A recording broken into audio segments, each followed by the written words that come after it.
Hurricane Ike was a powerful tropical cyclone that steamrolled over the islands in the Greater Antilles before making its eventual landfall in Galveston, Texas on September 13, 2008. Hi, I'm Chris May, writer, producer, and host of This Day in Weather History, now in its second year from the Weather Network in Canada.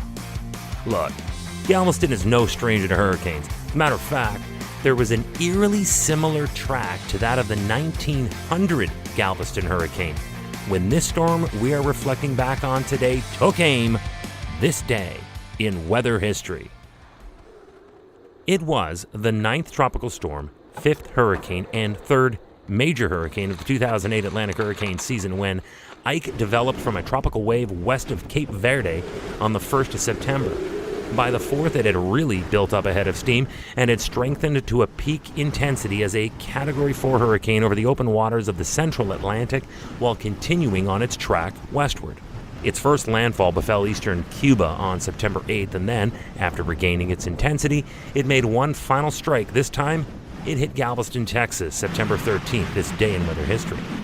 Due to just how massive Ike was, there was clear devastation stretching from coastal Louisiana all the way to Corpus Christi, Texas.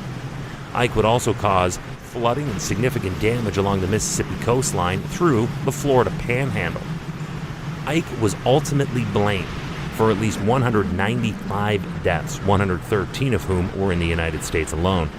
In a related and equally tragic story, 74 deaths were in Haiti. Haiti had one hell of a 2008. They had already been hit this same year by 3 other powerful storms named Faye, Gustav, and Hannah, and consequently were still trying to recover from their impact. So Ike was as ill-timed a disaster as anyone there could have known. Damages from Ike in the United States were in the range of $30 billion US for 2008, but Ike also leveled $7.3 billion of damage in Cuba, $200 million in the Bahamas, $500 million in the Turks and Caicos, amounting to a total of at least $38 billion in damage all in. At its time, Ike was the second costliest storm of its kind in United States history. That was next bested by the likes of Hurricane Sandy 2012, Harvey 2017, Irma 2017, and Maria, yes, also 2017. Today, Ike is considered to be the 6th costliest hurricane in U.S. history. Welcome to year 2 of this podcast. Right now, you're listening to the full version of today's story on your favorite podcast provider, but there's also the daily podcast video short. They're shot right here in my podcast recording studio, so you get that perspective, but oftentimes they will include visuals from that day's event from when it happened in weather history. So after listening to the full story, go check out the podcast video short on television or online anytime at theweathernetwork.com/weather history. In those billions of dollars that were lost, cattle ranchers lost 4,000 animals and more than 11,000 workers who then lost their jobs as a direct result of lost business. That was the beef industry. The coastal region is one of the richest in the world for its seafood. Galveston Bay, producer of 15 million pounds of seafood annually, was devastated. Heavy debris from the floor of the Gulf of Mexico was dumped on the shrimp and oyster trawlers and basically killed off any oyster reefs that had not already been destroyed by the aforementioned Hurricane Gustav, which struck just 1 month earlier.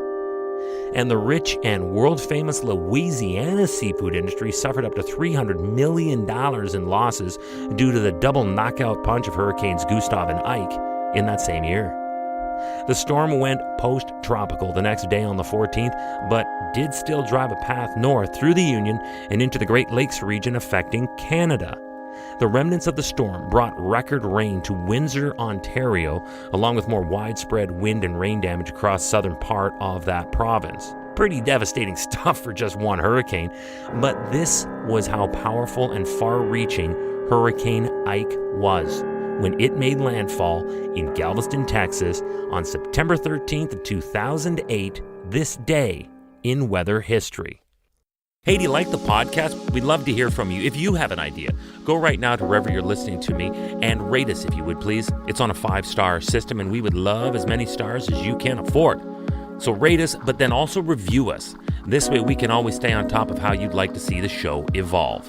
Then remember to subscribe to this podcast. Click the subscribe or follow button right there on the very same podcast homepage you're listening on.